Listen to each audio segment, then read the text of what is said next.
doit mettre sur le pied et mettre. Dans un état de droit, il y a une justice indépendante.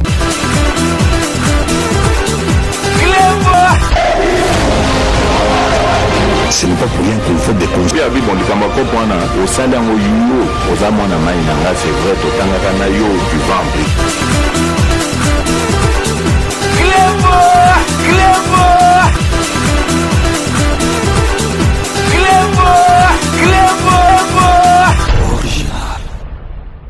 Salut et bienvenue sur Clébois Original. Merci de votre fidélité. 5 minutes avec César Ngadi. Tout le monde est d'accord et il en restera ainsi pendant très longtemps.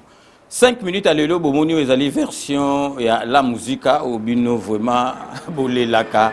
Vraiment version à la musique Papi Volcan, donc les combattants à solo na kati Paris allez la rapper version ana ils appellent nulle part ailleurs ils appellent vraiment à solo bah tu nyo surtout bah la version mais tout zali na deux versions au na kati plateau na oyo ya libanda za ba vibration donc parce que na plateau il faut vraiment que vous la poser donc vanto banda masolo na biso lelo parce que boyebi grâce na président de la République to zui ba actif na biso minier boyebi mundelo ya yuda na dan Ketbler na habité ceux qui na écorché de combo nae ayaki na mboka na biso donc aza ko exploiter ba minier na biso ba cuivre donc ba cobalt ba pétrole ba nini donc on les a signé contrat na mboka parce que donc mbongo ane bénéficiaire na kati ya mboka a signé un contrat na Kanambe a signé contrat donc yé na Kanambe donc azozwa ba la azozwa ba minier na biso donc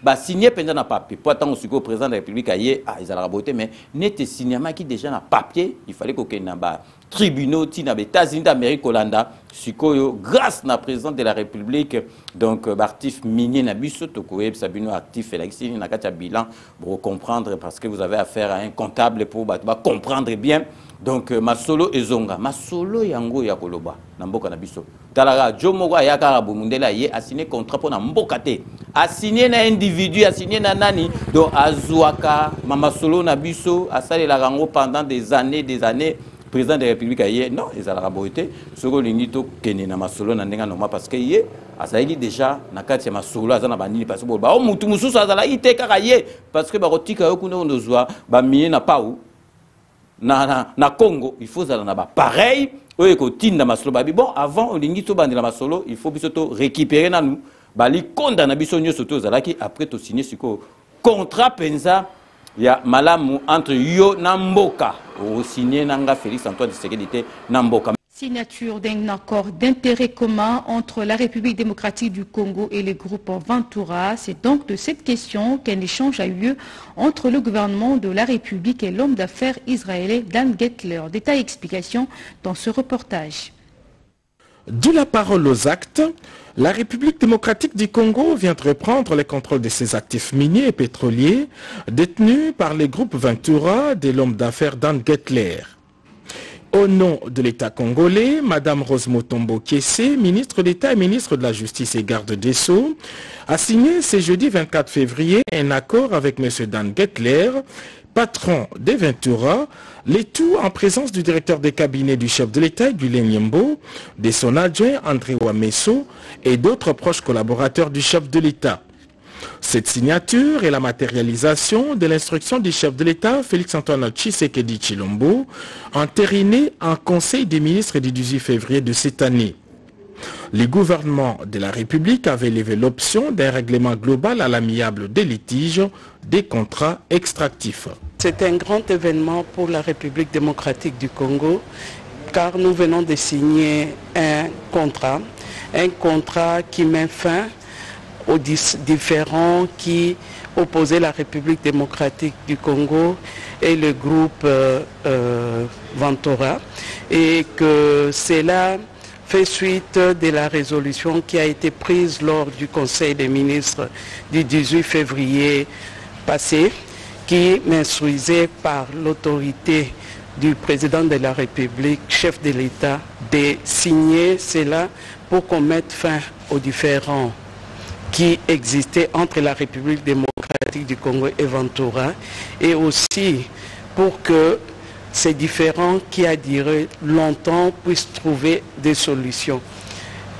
Un événement aussi du fait que c'est la première fois qu'on récupère nos actifs et miniers et pétroliers depuis que la République démocratique du Congo est indépendante. Assisté par son représentant gérant et son avocat conseil, l'homme d'affaires Dan Gettler s'est dit soulagé par cette solution à l'amiable. C'est une nouvelle page qui s'ouvre dans les relations entre son groupe et la République démocratique du Congo. De premier abord, je voudrais d'abord remercier le président de la République parce que c'est grâce à lui qu'on a pu conclure ce protocole. On a signé ce protocole entre le groupe Ventura et la République démocratique du Congo. Bon, c'est vraiment un grand soulagement parce que c'est un litige qui dérange et qui a duré, mais maintenant c'est balayé par ces protocoles et nous sommes vraiment soulagés. Je crois que c'est bon pour le groupe, c'est bon pour la République, c'est bon pour le peuple congolais et grand merci surtout au président de la République. Ayant repris les contrôles de ses actifs, la République démocratique du Congo va désormais les valoriser au mieux ses intérêts pour le plus grand bénéfice de sa population et ce, conformément à la vision du chef de l'État, Félix-Antoine Tshisekedi Tshilombo. Mais avant de développer Masolo Wana Lelo, donc vous allez apprendre Bino. Lundi le 7 mars à partir de 21h en direct heure de Paris, vous allez na commandant Léon, vous allez combattant Oyo Bomo Nakaye. Donc on a expliqué que Bino, donc on a 5 minutes avec César Ngadi Mututu, Azana droit parole. Parce que comment on le bat, César Ngadi Jalelo, Zoraka, Batuno, César Ngadi, Sala staff, Moko, Batuneka, Mutuba Benga, Kame, Siko, Ngada Sala staff, Nangabon, Siko, Bino Mutuboloba, Disco, Mususu, pourquoi vous en avez staff? Donc lundi, donc vous allez na commandant Léon Akoyawana a expliqué, Makamounaye, Nengi na Belgique, où Balobagi qui est présence, Félix Antoine Tshisekedi, Ngo Tekamboka, Union Européenne, Ngo Kataba frontière na Biso, Nengi Akoya ko expliquer ma solo.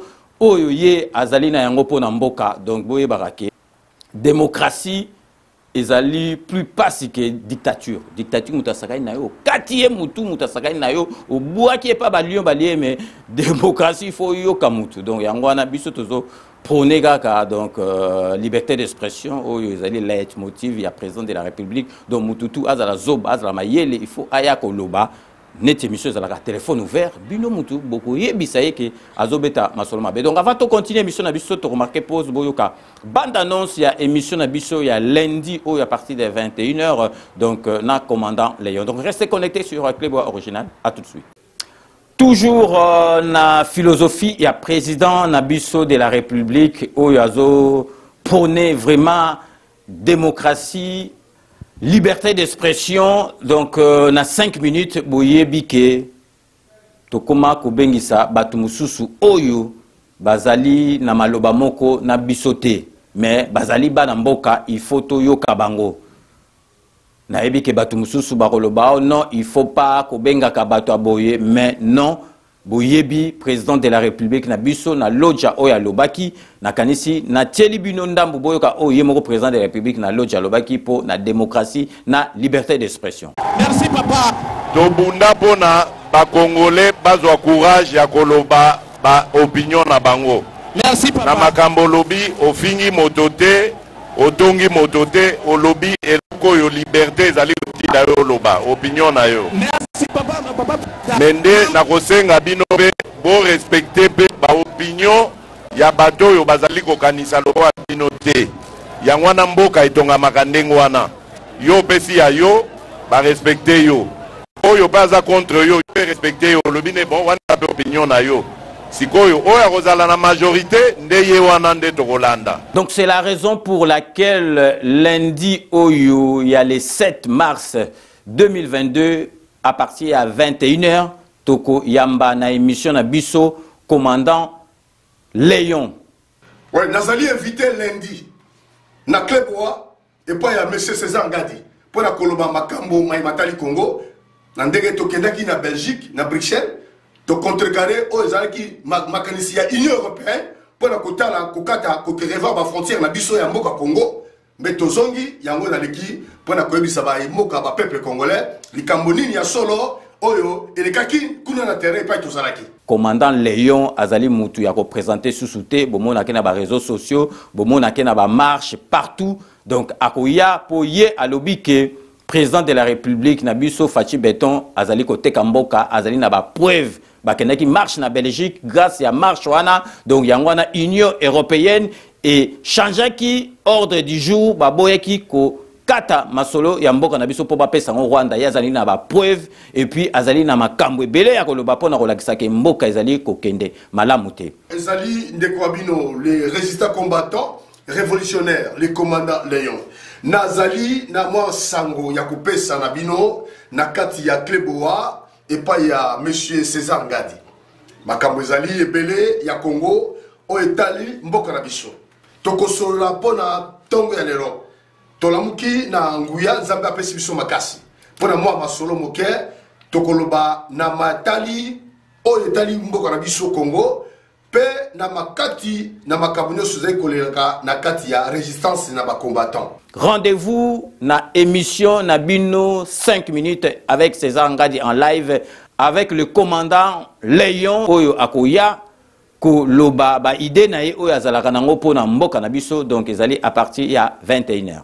Soki moto azali kolabo toki ona likambo po on ndenga azali wa mboka oyo nazoko bundela mboka na bosolo nazoko bundela mboka na lokuta te nazoko bundela mboka teke ponga lelo lobi ba futa ngai mbongo na bato bazo iba mbongo kuna na Kisasa ba corrompre ngai na zo mbongo na bango na tsenga libenge na ngai na mofuku na ngai et puis na banda kosala discours contraire na oyo na kati ya lingo ba résistance eloko wana ezali malamu te eloko oyo tozoli beta na bosete ezali malamu te soki yo omoni ke okoki kombate olembi obundi ebele yo olembi ndeko na ngai nalobi na yo kende ofana ndako na yo kende kofana ndako na yo koya koluka baproblème na kati ya kombate parce que combat ezali peuple congolais combat ezali yo te yo moko te combat ezali Congo tozali kobunda mpona Congo mpona mboka na biso ya libération ya Congo tozali kobunda mpona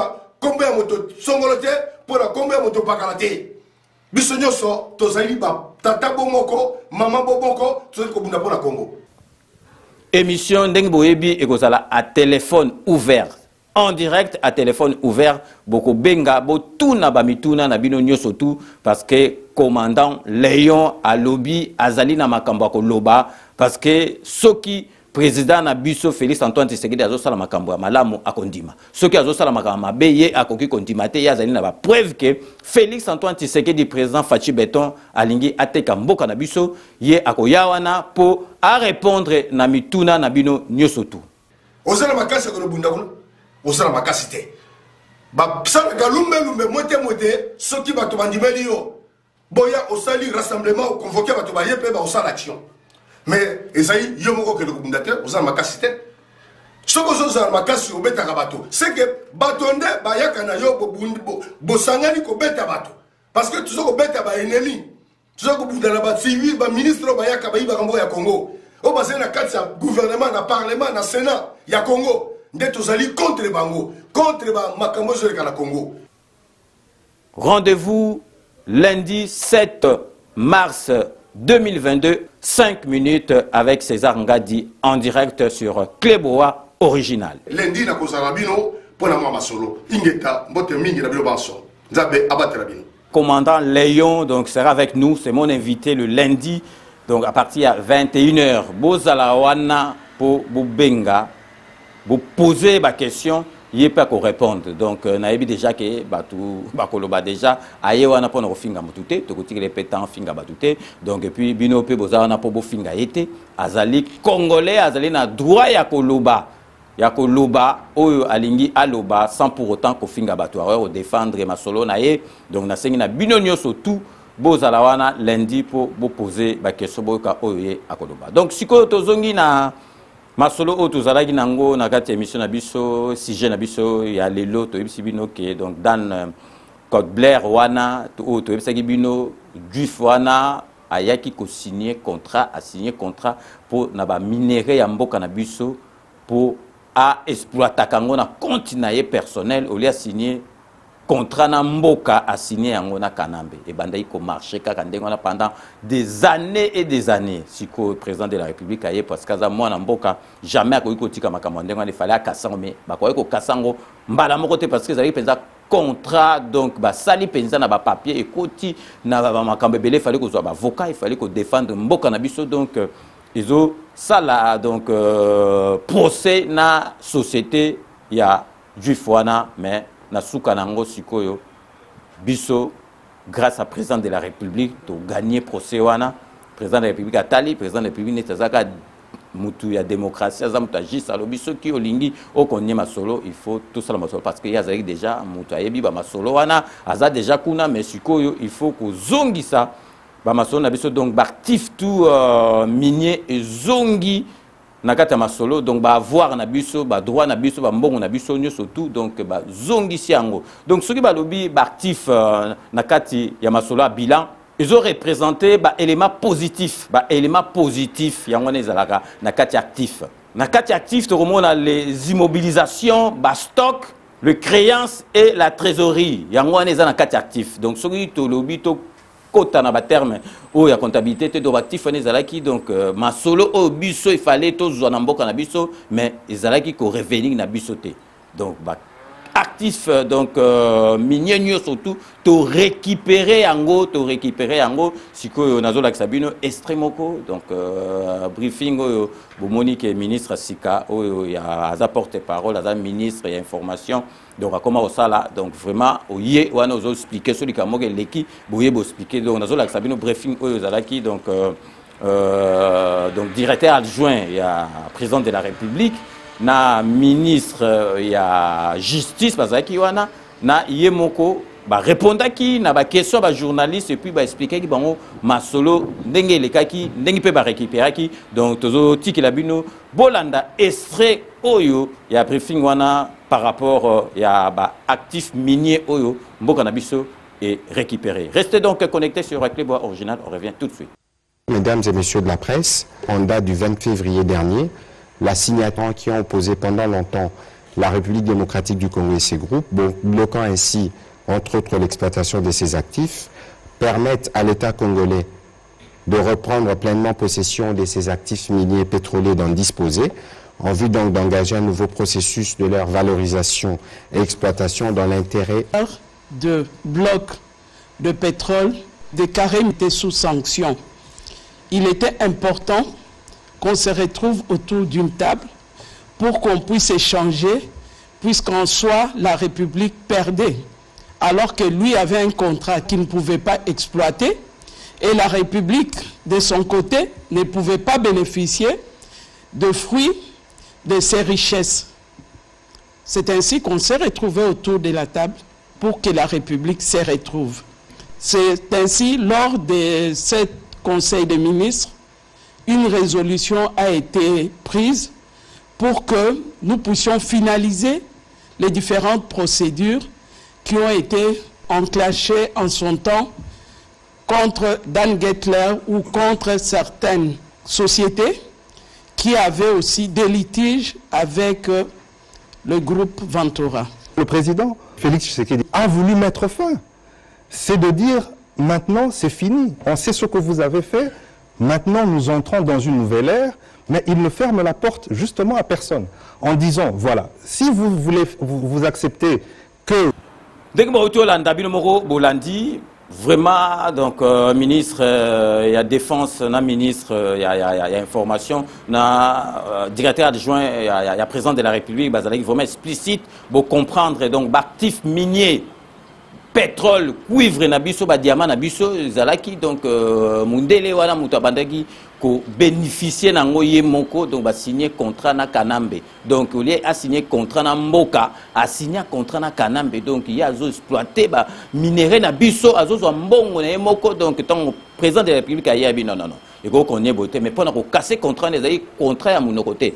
donc basigna penza bapapier mpo bomona mpenza mboka na biso epai ebanda kokende donc kana basigna penza bapapier donc eke mpe donc mundele wana aza mundele tayebi makambo akopta koti yango na bavoka na ye na bamaison na sikoyo mpona kokase contrat wana il fallait kozwa temps na sukasuka donc vraiment l'état na biso egagné sikoyo bayebisi ye mpe azalaki so na choix te balobi na ye il faut que biso to récupérer baartiste na biso minier bali konta nyonso tu bandoko devoir mboka na biso ezongi et puis soko lingi on continue parce que oza na besoin ya mosala parce que ça business oza na besoin ya mosala donc sikoyo to signer penza ba papier a bon et diffort mais au penza na ndenge salamaki azaki so na choix te parce que sinon te mosala ngobe ba signer ba papier sikoyo ya solo pe ya malamu donc bon moni sikoyo bato oyo baza koloba bamakambo akoloba yango oyo o bango teka mboka union européenne donc nzambe ordre de donc ordre du jour réunion soki esalami ordre du jour ezalaka ata kutu na basociété mike avant kosala réunion ordre du jour tokoloba boye donc bino boyoki soki makambo wana wapi soki bajournaliste moko oyo basalaka propagande bayebisi bino ale bopakati mbango boke belgique o union européenne elingi okata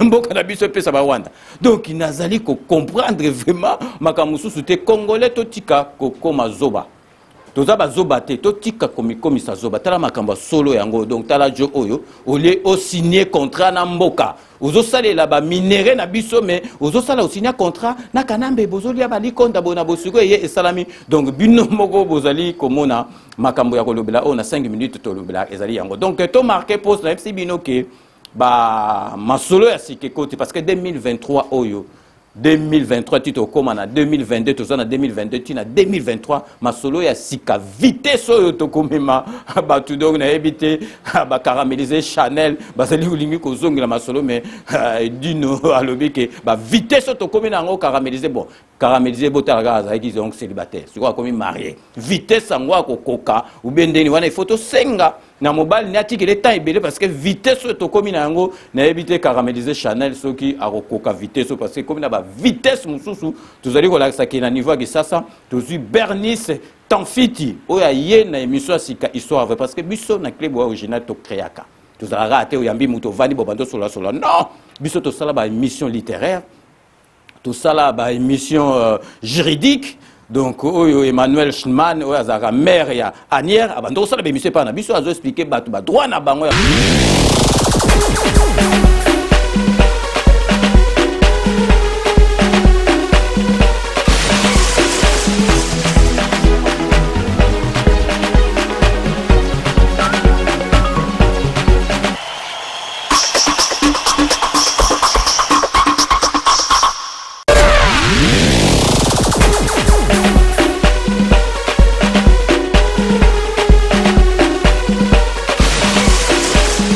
Bonjour maître.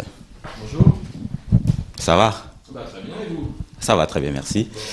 Les droits des étrangers, c'est le sujet que nous allons aborder dans cette émission. Donc j'aurai plein de questions à vous poser. D'accord. Donc, c'est mieux que je pourrais.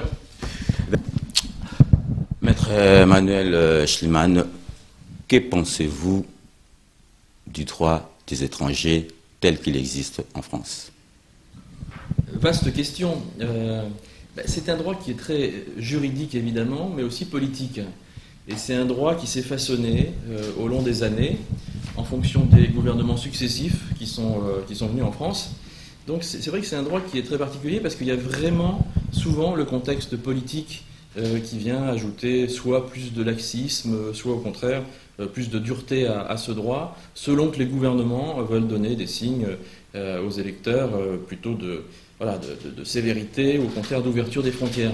Donc c'est un droit qui est très évolutif, très changeant, assez neuf aussi, donc beaucoup de jurisprudence. Et c'est un droit qui est très, très important, très complet, très dense. Vous voyez par exemple le code de l'entrée et du séjour des étrangers et du droit d'asile. Bon, c'est quand même un gros pavé, donc il faut le connaître, mais ça n'est effectivement que le code, hein, puisque en plus vous avez la jurisprudence qui vient se surajouter à ça. Maître, j'ai quelques questions précises à vous poser. Donc tout d'abord, qu'est-ce que le regroupement familial? Le regroupement familial, c'est la possibilité pour un étranger légalement installé en France, donc dans toutes les formes, hein, évidemment, et en respect des règles en usage, c'est la possibilité pour lui d'accueillir sa famille proche, c'est-à-dire son conjoint légitime et ses enfants mineurs. C'est un vrai droit qui a été façonné évidemment par les textes eux-mêmes, mais aussi par le Conseil constitutionnel, qui a été validé par le Conseil constitutionnel en 1993. Avant lui, c'était le Conseil d'État en 1978. Donc voilà, c'est un vrai soutien, c'est quasiment un droit de l'homme, en tout cas pour moi. D'ailleurs, c'est aussi dans les différentes conventions des droits de l'homme, ce droit est mis en avant, et souvent les jurisprudences s'appuient là-dessus pour valider des droits. Maître, quelle est l'autorité compétente pour statuer sur un regroupement familial? L'autorité compétente, c'est le préfet, qui va avoir 6 mois pour répondre à la demande qui lui est faite. Et alors après, il répond positivement ou négativement. Si après, de toute façon, il n'y a pas de réponse. Tout ça là, une mission médicale. Donc, bisotoya kaka kanamasola sikasiko. Donc, Bernice, oyo Tanfit yazali na gesasa aye na histoire vraie. Azoya penza bo vandi boye, ou vandi tranquille. Donc, toyoki parce que site na biso 95%, 98% bazabatu ya politique. Donc, pour se décompresser. Na week-end Bernice Tanfit Roya wana memi libino ba histoire vraie bozoka penza donc au pemi bozoka penza lisaponge onge donc yogi penza ba masolo ya elenga à part wana ngai moko nazalia wa na memi masolo asika les immortels les alliés émission on nazo rendre hommage na ba artiste na biso disparu kaka artiste parce que congolais ka artiste akansika musicien ba artiste musicien comédien peintre. Donc, Barosalawana, Oba Kufa, Nana, ko rendre bango hommage, Zaka ateke yena bandolo, ba on est à niveau mususu. Ba niveau mususu, donc, ça niveau licolo. Donc, tout ça, là, on déjà en radio, tu as tout bêti biographie, non pour ba tout mieux, se ba comprendre des biographie de en français. Et puis, na quatre, il y a plateau, tu as un membre famille. Ce qui, moi, si mutakufa, tu as mobile nae, so balagi, ce qui, mobile mutakufa, tu as moi, si nae, puis, mutumura yeba qui est bien entre-temps. Donc, biographie entre-temps, micro, tout, sali micro. Balader batuto bazo sala ba témoignage V12 on azalaka vraiment exemplaire, azalaka bien gentil. En tout cas moto ya koboya ba bien fait vient nazate. Écoute à l'époque tant que zota la bango ne bazo beta musique s'il faut dire la vérité ba époque azaiko. Type wenge ko salama ezobeta bon a Mbappé na ba collègue nanga à l'époque. De l'EP moi n'en ai pas zoyemba. En tout cas on a félicité kae donc na maintenant qu'on féliciter mingi. Mais l'eau a zati ba œuvre na ezali na sera na famille na eba ba ki bazaka na grand chanteur grand artiste o le ba œuvre na zati lelo e maka mongongo na ye en tout cas ti lelo na mutakoka ko yemba lokola zata par mona na ye mais to zala ba modèle to ibaka ki o ya kufa atika biso vedi de yongo azaka grand chanteur faut vraiment moko te ba couper ça y ba hommage na moment mo boye tant côté mogato vandi pe na bar bichilanga nzemba di de yongo hein vers moko to boyité photo e barba valeur d'artiste hein c'est très important on a rôle baka yango wana vraiment ezunga ina libanda hôtel mais na koy ko san ko baté parce que na yebi ba bien fait aviona elle a d'abord gentil elle a trop bien en tout cas muto za problème na ye le batang mususu kaka ndem ba provocateur bazalaka. Mais parmi les artistes, ça arrive à la polémique. Oh, rien en tout cas, je crois, merci beaucoup. Donc, les émissions Morupenza, ils n'ont pas si pour préparer en autre salon parfois une fois dans le mois. L'air sous l'autorité, une fois tous les 2 mois. Donc, na Tigibino Bolanda, donc, bande annonce, il y a histoire vraie. Et puis, il y a les immortels. Donc, restez connectés sur Clébois Original. On revient tout de suite. Bienvenue chez nous dans cléboisoriginal.com. Notre chaîne, chaîne à Maramba bien, nulle part ailleurs. Maintenant là, tout de suite là, ils ont ma solo Sikato Bandi. Tel que vous me voyez là, moi je suis Bernice Tanfiti. Bernice Tanfiti, la cadette. Yaye Moko, les grands prêtres César Ngadi. Donc moi la souka, na simalanga mswazate. Donc nous sommes là, toye na makamoupe ya souka. Hein, makambo eko clôturer quoi. Une histoire vraie, une émission pour vous. Balandinio soya Cléboa. émission Sika Yango. Histoire vraie. Hein, nulle part ailleurs qu'à la Cléboa. Vous allez découvrir des belles histoires. Les histoires d'amour, les araya bolingoté, ya kolela ya roseka, mais nulle part ailleurs ici. Olingo yé bandé nini batona babanda. Olingo yé bandé nini président Fachi. Alinga maman Denise. Yaka. Cléboaoriginal.com. Masolo ngwezande awa. Olingo yé bamambo yé barate awa. Cette émission est pour Nabino Borolanda et nous donner des suggestions, couper sa idée Nabino pour tout évoluer. Na Cléboa. Donc il y a des surprises tellement, vous avez la passion. Donc c'est ça. Bernice Tanfiti. N'oubliez surtout pas. Bernice Tanfiti.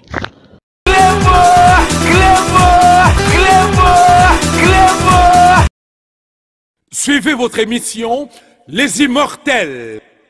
Les Immortels, une émission conçue et présentée par le grand prêtre César Ngadi, avec des hommages rendus aux artistes disparus.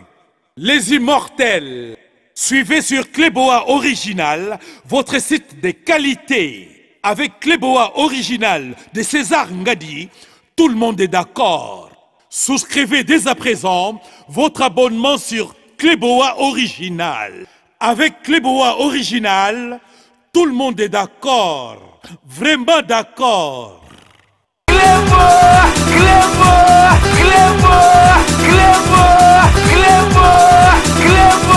Bilomo Botolanda, donc vraiment 5 minutes avec César Ngadi Zali, Bobangate, parce que donc 5 minutes à la musique, c'est nulle part ailleurs.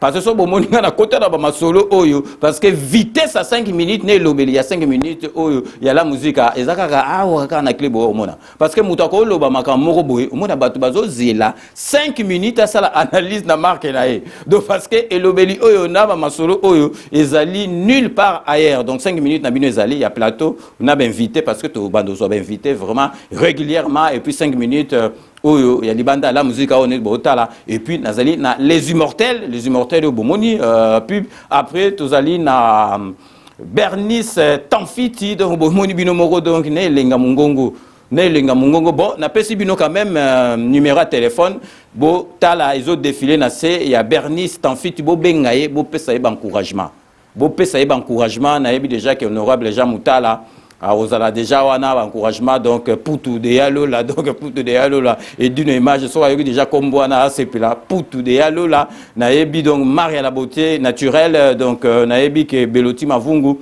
donc vraiment na robot sonate donc volcan linga makamba bien bolanda kaite ndenga sala wana makambo ya combat wana za combat mususu na vie normale volcan donc vraiment azaku jeter j'écoute tout donc parce que bo bengaye bo pesa bo moni numéro na ezo défilé wana za numéro normal na ya WhatsApp bo bengaye parce que dès ce week-end abandi déjà ba numéro donc sikoyo na zongeli bino susu na makambo po bo comprendre que mboka na biso tango président de la République alobaki ke mboka na biso e kufa bato bazole kongo na babulu kaka ndenge bazalaki ka tango alobaki kuta na Angleterre soki na Belgique alobi ke donc banyamulenge bazala bandeko na biso akoya koloba na ndenge musu te boyebi ce pays e kota na mama solo ba mobutu babokasa wana ba Idi Amin soki ce pays ezekile wana na ebite nini tongo suka donc ba mobutu ba Idi Amin do ba bokasa ba makamba sala do ba fokoli frigo ba kuta penza ko ba misunia batu ba cannibal ba nini donc c'est pièce egite siko c'est payé comment ba président ba comment ekenge nyama botala kaka donc président Côte d'Ivoire ndenge ba lata ndenge ba zoye mutu ba bunda na ye ba tiki ye ba Kenya na bima combien de temps donc il faut y ba ndenge no ba politique échangeant donc tu n'écoutes pas Sabino pour bon donc ma solo donc talaka ba construction anarchique donc ba construction est comment donc au monde penza donc na kota mai na zola Sabino kota fleuve o ba ko tongate ba komi kotonga ba ndaku ceux qui ba nani bazo tekela bango ba ndaku tozo comprendre te donc ndaku ba teka ngo na l'état OK na ni na foncier ozu ba ndaku siko ba komi ko soma ndaku na OK o chef coutumier technique ndako donc chef coutumier yeka technique mabele parce que ça ka ya bon donc bota la construction anarchique ndengi batongi ndako côté moko ba ko tonga te côté ya fleuve côté wana batonga raté mais bino moko bota la siko bazo zilaka arrêter yango bila po baya ba panza banda kwana bomona ki makambo lekaki na marché oyo ya matadi ki bala makambo lekaki parce que congolais so likambo ezali nanu bozo mona on etije tango likambo ko koya e komi problème bino moko botala ba construction anarchique oyo tokoko tika ngote masolo bo il faut esila botala bino moko na bili. Donc restez connectés sur Clébois Original, on revient tout de suite. Descente du commissaire divisionnaire adjoint de la police nationale congolaise, le général Silvano Kasongo, au terrain du chantier naval, s'inscrit dans le cadre d'inspecter ses biens, disent l'avoir acheté et il dispose bel et bien des documents légaux. Le Conseil d'État s'est prononcé et nous a confirmé comme étant le seul. Alors qu'ils sont ici dans la ville, il n'y a pas une unité coutumière dans la commune de la Gombe, Ngalem et tout ça. Sur base de quels droits ils sont en train de vendre anarchiquement cet espace qui appartient à l'État. Qu'on a trouvé une issue positive quant à ces problèmes qui est déjà au parquet. Le général Silvano Kasongo explique. Il y a des limites. On ne peut pas construire n'importe où, n'importe comment. Alors, il s'est vrai qu'ils ont donné des maisons à des officiels et à des autorités, que ce soit des généraux, que ce soit des ministres et d'autres autorités, mais nous, au-dessus de la loi, nous allons mettre de l'ordre, nous allons détruire toutes ces maisons. Ces petits chefs coutumiers, nous devons les mettre hors d'état de nuire, les arrêter, mettre en prison. Le sol et sous-sol appartiennent à l'État. Ce terrain est d'une importance et intérêt public qui est dans le projet d'une construction des autoroutes servant d'une corniche reliant Mangaliema à la résidence de l'ambassadeur de France. Une réaction du gouverneur de la ville de Kinshasa et le ministre d'État de l'Urbanisme et Habitat sera la bienvenue pour sauvegarder. Bilomo Botolanda, donc Makambu Oyo, donc Namboka Oyo, Félix Antoine Tshisekedi, parce que tout l'obité que Makambu surtout est au bonga. Et puis Makambu est au bonga dans 3 ans. Et puis Bato Bazo Boulaka, et 3 ans. Félix Antoine Tshisekedi a sali 3 ans à pouvoir, mais a sali Moussala na 3 ans. Parce que période où Moussou Souana Zalaki n'a pas Sorodiongo.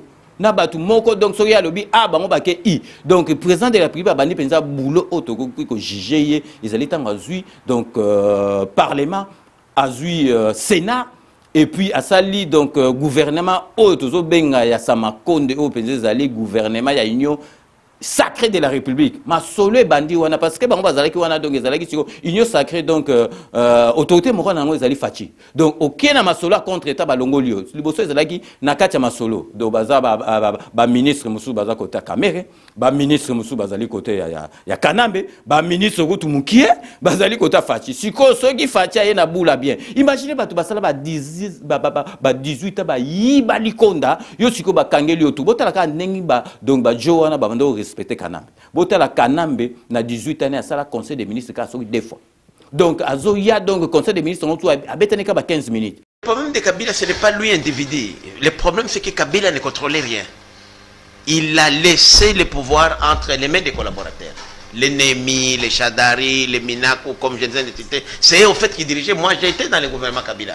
Et je vous dis, ministre... Kabila n'avait le contrôle de rien? Rien du tout, c'est-à-dire qu'il recevait que les rapports. Je crois qu'il s'occupait d'autre chose que des gouvernements. Rappelez-vous, je vous dis, nous étions dans un gouvernement, il n'a présidé qu'un seul conseil des ministres, le premier, qui n'a fait que 45 minutes. Et demandez à Sami, qui est un ami, Sami Badibanga, comme mon ami Chibana, ils vous diront, quand ils étaient premiers ministres, ils voyaient plus les détails des cabinets et d'autres conseillers que lui-même le président. Donc le président était ailleurs, Kabila était ailleurs. Ailleurs, tout à fait ailleurs. Je ne sais pas qu'est-ce qu'il faisait. Il était dans ses activités agricoles ou bien dans ses affaires. En tout cas, pas au gouvernement. Je ne sentais pas le président vraiment. Vous avez vu, ou même Félix, même s'il est occupé avec le gouvernement, tous les vendredis, il est là pour présider lui-même. Donc on sent que le président assume, alors que la constitution de notre pays, le président règne mais ne gouverne pas. Le premier ministre a beaucoup de pouvoir, mais on ne sentait pas vraiment la présence de Kabila au sein du gouvernement. Donc, si bango bandoko yiba na marque donc premier ministre Ouazaki, en tout cas les apparences sont vraiment trompeuses. Tala père wana zalaki wana ilunga soko idukamba. Et le mineti sango mais fa quoi ko sakanate. Asi ça ba mitu a traîner surtout botala ka tang fala démission ndenga bandoko piquer. Abandoko piquer parce que Zolanda Kanambe makamazo c'est passé soka longo eka noki tango bango lande la père wana tala père wana za penza donc premier ministre sala rien penza na mboka na biso ezali père wana ilunga tala ndenga piquer suka longo suko Félix a bundaki donc a risqué que tout bango barré ngana zo sabino soki faulu azoki pouvoir a rejoindre état mais so faulu azoki pouvoir mais ba baraki déjà baraki parce qu'il faut y avoir de diplomatie peut penza bazali na Félix Tshisekedi bomuni masolo donc Félix a bandi boulot penza na tangu union sacrée bandi bon to boité 3 ans mais dans 3 ans pe masolo aussi la tête mais si on est na deuxième mandat de temps masolo goya masolo penza fond parce que soko zolo na moni makamtu ya zolo na wana et sengo nango ekobima na masolo ozoya donc le fallait vraiment na émission to beta c'était bomoni ba actif makamtu ko sola yangwana ba actif minier donc Joana zaiki olia pétrole ya biso ba cuivre ba diamant donc azo kundo la mission kundo donc azo zanata au traité ta même avion ba kundoli na ba zelo tout ba kenango. Au moins, les carrière minière pour 10 ans, vider ça, on a 10 ans. Donc, pour moi, on a marqué, on a su que vous quartier les copains, est-ce que Félix Antoine Tshisekedi a retrouvé ma solo, retrouver ma solo, bon, ça va. Bon, mutu muso azalite mutu muso yo ya na pa ute o ya na nini te bando tombola na ni donc ya zaki déjà na makamba c'est sûr ce que lingo boulot et que le cabo. Donc, donneur d'ordre comme ici, gouvernement na biso l'État congolais. Donc, il y a ce que azoaka exécuter bamakambo. Donc, vraiment, comme il va à la fin, mais bobika vers la fin, avant tout que nous succès dans bande annonce, il y a partenaire na biso bobika Kodia Simo et ali société où il permettre vraiment parce que priorité na diaspora pour bango baza bato diaspora. Et puis, nous avons Congolais surtout, mais comme vers la fin, parce qu'en 2023, nous avons déjà livré, donc, nous avons norme internationale, donc, pour moi et femme, donc, nous avons offre, vous allez comme donc, Kodia Simo, ils allaient vraiment, il y a Banamboka.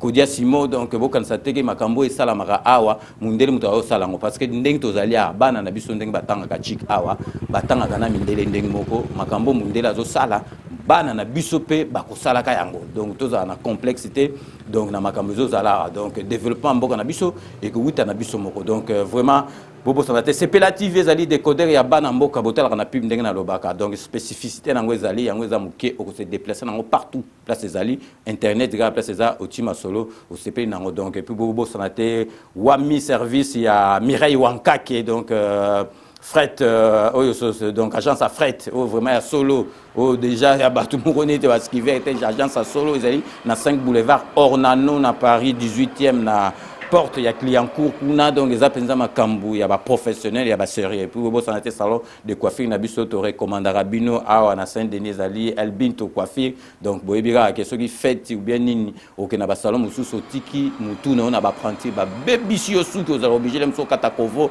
au kanela quitté donc Elbinto coiffure donc ils allaient place to recommandera bino donc restez connectés sur Clébois Original on revient tout de suite. Kodia Simo vous propose un crédit immobilier. Vous êtes du Congo ou de sa diaspora? Vous désirez devenir propriétaire en RDC et faire construire votre maison en toute quiétude? Obtenez votre crédit, puis commencez son remboursement uniquement dès la livraison de votre maison.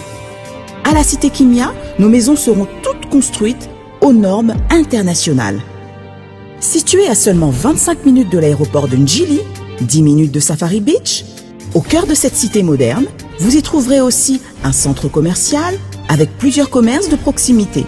Nos bureaux sont situés au 173 avenue Mutombokachi, dans la commune de la Gombe, référence rond-point Forescom. Venez dès à présent réserver votre lot dans ce nouveau havre de paix à Maluku, ce nouvel Eldorado au Congo. Kodia Simo, la meilleure adresse pour construire la vôtre.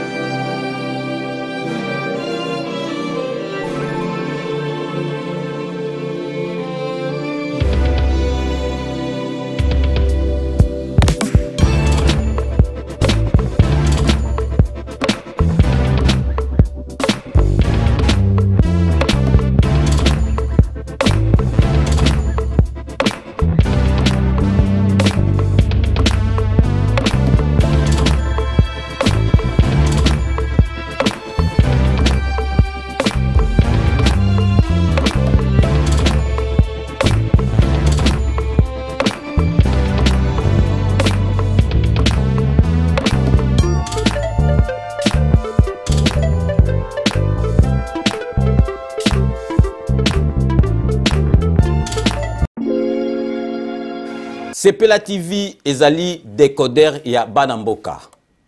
Sepela TV différence nango ezali na ba décodeur mususu o tozalaka nango na kati ya ndaku Sepela TV botala ngo ezaka muke. eza mukie olingi ko voyager ozu yango o voyager nango parce que ba décodeur obiso tozalaka nango evandika na ndako mais Sepela TV déjà eza mukie botala ozu okolisi yango kaka na poche na kosi na poche à veste o voyager o memi yango partout dans le monde esika ozokende donc ozaka na besoin ya câble HDMI courant na internet est comme partout courant ezalaka partout donc ils en a plus de 500 chaînes yo surtout ya kitoko bilengi ba choix ya congolais kaka mutaoye bango donc congolais kaka mutaye bango congolais kaka mutaoye ba elengi nini yo kaka donc congolais kaka mutaye bango donc Sepela TV za ya bana mboka bozwa abonnement nango okozwa ngo ya ne mobimba okozwa ngo pe par mois au bengi bango na ba numéro na bango bozali komona donc Sepela TV ezali décodeur ya yo ya ngai donc ezali ya étranger te ezali ya bana mboka avec Sepela TV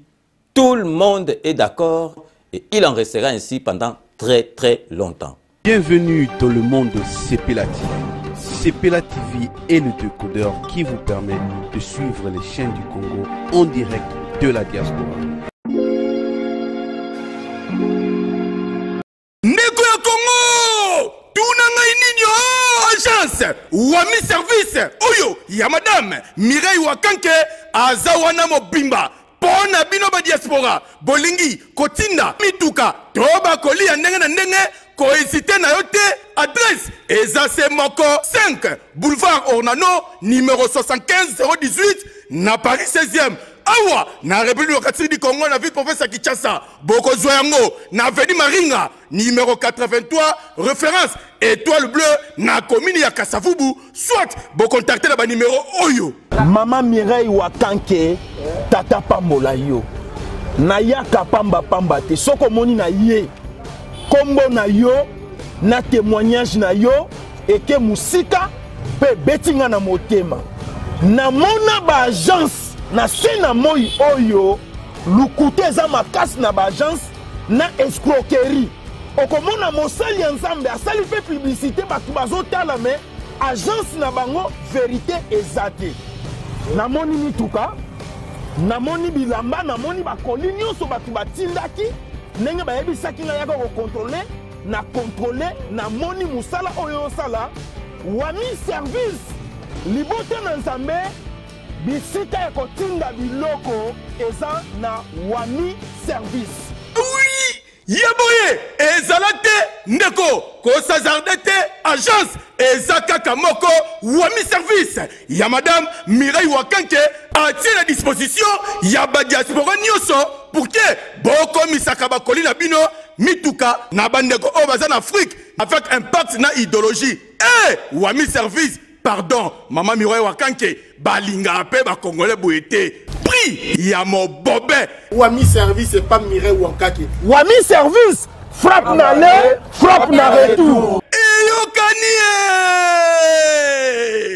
donc merci na confiance oyo ba partenaire ba pesaka biso na binope batu botala ba partenaire donc message zoya kezoleka malamu donc merci na bino surtout donc on s'achemine vers la fin de notre émission ezalika ka na betali sous c'était makambu oyo tokoki kolobela na mboka na biso yango donc actif minier donc ba mbongo oyo o ebandaki biso tozalaki na droit nango donc jo oyo bozo mona oyo asinaki contrat na Kanambe donc ba cuivre ba pétrole ba diamant na biso donc asalaki société na azo exploitango na compte na personnel donc azalaki na masolo moko kutu ya kolobate donc asigné contrôler asigné na mboka asigné na Kanambe. Donc, grâce à président de la République, Fachi Beton, va récupérer, va lui condamner surtout aux Zalaki na droit na biso, va signer ce contrat penzana l'État, Yamboka na biso. Signature d'un accord d'intérêt commun entre la République démocratique du Congo et le groupe Ventura. C'est donc de cette question qu'un échange a eu lieu entre le gouvernement de la République et l'homme d'affaires israélien Dan Gettler. Détails et explications dans ce reportage. De la parole aux actes, la République démocratique du Congo vient de reprendre le contrôle de ses actifs miniers et pétroliers détenus par les groupes Ventura de l'homme d'affaires Dan Gettler. Au nom de l'État congolais, Mme Rose Motombo Kiessé, ministre d'État et ministre de la Justice et garde des Sceaux, a signé ce jeudi 24 février un accord avec M. Dan Gettler, patron des Ventura, les tout en présence du directeur des cabinets du chef de l'État du Lenyembo, de son adjoint André Wameso et d'autres proches collaborateurs du chef de l'État. Cette signature est la matérialisation de l'instruction du chef de l'État, Félix-Antoine Tshisekedi Tshilombo, entérinée en Conseil des ministres du 18 février de cette année. Le gouvernement de la République avait levé l'option d'un règlement global à l'amiable des litiges des contrats extractifs. C'est un grand événement pour la République démocratique du Congo, car nous venons de signer un contrat qui met fin aux différends qui opposaient la République démocratique du Congo et le groupe Ventura, et que cela fait suite de la résolution qui a été prise lors du Conseil des ministres du 18 février passé, qui m'instruisait par l'autorité du président de la République, chef de l'État, de signer cela pour qu'on mette fin aux différends qui existait entre la République démocratique du Congo et Ventura, et aussi pour que ces différends qui a duré longtemps puissent trouver des solutions. Un événement aussi du fait que c'est la première fois qu'on récupère nos actifs miniers et pétroliers depuis que la République démocratique du Congo est indépendante. Assisté par son représentant gérant et son avocat conseil, l'homme d'affaires Dan Gettler s'est dit soulagé par cette solution à l'amiable. C'est une nouvelle page qui s'ouvre dans les relations entre son groupe et la République démocratique du Congo. De premier abord, je voudrais d'abord remercier le président de la République parce que c'est grâce à lui qu'on a pu conclure ce protocole. On a signé ce protocole entre le groupe Ventura et la République démocratique du Congo. Bon, c'est vraiment un grand soulagement parce que c'est un litige qui dérange et qui a duré, mais maintenant c'est balayé par ces protocoles et nous sommes vraiment soulagés. Je crois que c'est bon pour le groupe, c'est bon pour la République, c'est bon pour le peuple congolais et grand merci surtout au président de la République. Ayant repris les contrôles de ses actifs, la République démocratique du Congo va désormais les valoriser au mieux ses intérêts pour le plus grand bénéfice de sa population, et ce, conformément à la vision du chef de l'État, Félix-Antoine Tshisekedi Tshilombo. Donc, bozomona vraiment, il fallait tout bêta nango c'était. Donc, vraiment, tout comme Inasuka, il y a une émission Nabiso et Lelo, je vous laisse le soin d'en tirer vos conclusions et de me faire parvenir vos commentaires, comme d'ailleurs vous en avez l'habitude. Donc, surtout comme Inasuka, émission avant Nabanda, couper ça, dédicace, il y a bateau, balanda biso, na bateau, vraiment, qui part à 5 minutes avec ses angas nazali ko pesa. Bon, joyeux anniversaire na Yvette Luamba, Yvette Luamba, donc il y a un vrai chéri Yvette Luamba, donc vraiment bon et joyeux anniversaire na yo, ou met la petite sœur propre, donc tozali na besoin na Yvette Luamba, donc merci vraiment Nzambe a batela. Donc tobandi sikoyo ba dédicace na biso comme vous pouvez vous en douter, tobandra toujours na Londres na honorable Jean Moutala na kati à Londres. Merci na nyoso tout ça la rapport na 5 minutes avec César Ngadi, totikali toujours na kati à Londres pour na repesa Marie à la beauté naturelle, merci na nyoso tout ça la rapport na 5 minutes avec César Ngadi toujours na kati à Londres, to repesa beauté na Jano Matundu, merci na nyoso tout ça la pour 5 minutes avec César Ngadi to clôturer na kati à Londres na José Kanwa qui kakamene Maître Weramokuna, Maître Rajamoule, merci Nanyo Sotou au sala rapport na 5 minutes avec César Ngadi Tozongi awa na Katia Paris pour na repé sambote. Na Alfred Lukisa Fali, merci Nanyo Sotou au sala rapport na 5 minutes avec César Ngadi to kopé sapé mbote. Na Edi Kabeya, merci Nanyo Sotou au sala rapport na 5 minutes avec César Ngadi toujours na Katia Paris tozali kopé sa mbote na Mathéus Lusomba, merci Nanyo Sotou au sala rapport na 5 minutes avec César Ngadi. Lixon Kangi to kobosa na ote, merci Nanyo Sotou au sala rapport na 5 minutes avec César Ngadi.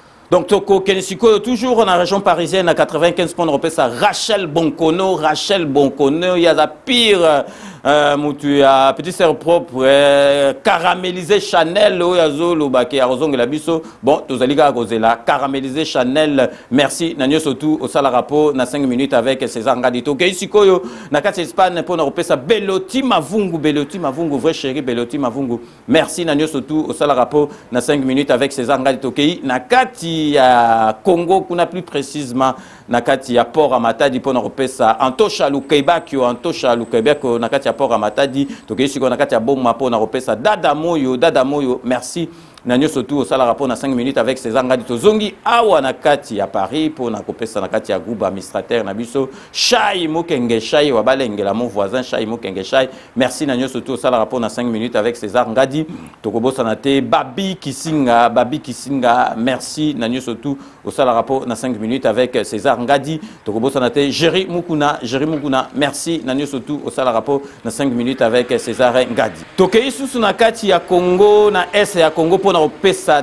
Daniel Omba Omeyama, donc Azali vraiment Moutazana Kata groupe, merci Nanyo Sotou au sale rapport na 5 minutes avec César Ngadi. Donc ici qu'on a Dallas, les États-Unis d'Amérique pour nous sa Marie-France, petite sœur propre. Pour ceux qui sont Nakati, il y a Belgique, Azalra cheval entre Belgique, Nakisasa, na Serge Palmi, merci Nanyo Sotou au sale rapport na 5 minutes avec César Ngadi. Donc, tu repères ça mbote na membre ya IDPS actif membre ya IDPS Wazaranagisasa ça va dire pour na rosai lamboka Wadeni Mulamba merci Nanyo Sotou au sala rapport na 5 minutes avec César Ngadi Togosugi ça na dokotolo na biso santé vraiment les alliés primordial santé so za na ngote na osala émission te santé so za bien te atoza na mbongo barolia mbongo na yo to repère ça mbote na dokotolo na biso Jamba Jean-Paul Kaoudi, donc merci Nanyo Sotou, ça la rapport na 5 minutes avec César Ngadi. Donc c'est ainsi que s'achève ce 5 minutes avec César Ngadi. Merci de l'avoir suivi. Cette émission a été réalisée par Willy Kunda et Edino Image Panza Sangoya Congo, les Kings. Nous allons nous retrouver avec grand plaisir dans 24 heures pour un nouveau numéro. D'ici là, portez-vous bien et à très bientôt. N'oubliez pas, tout le monde est d'accord et il en restera ainsi pendant très longtemps. Bobo Sanate Kanambe Arozwa Masolo Nambunchu Penadikos.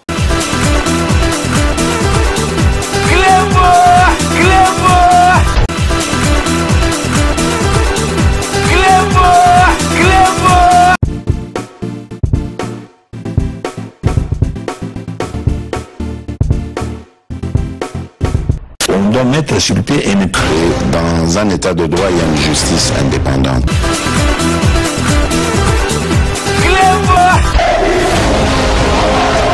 Ce n'est pas pour rien qu'il faut des conseils.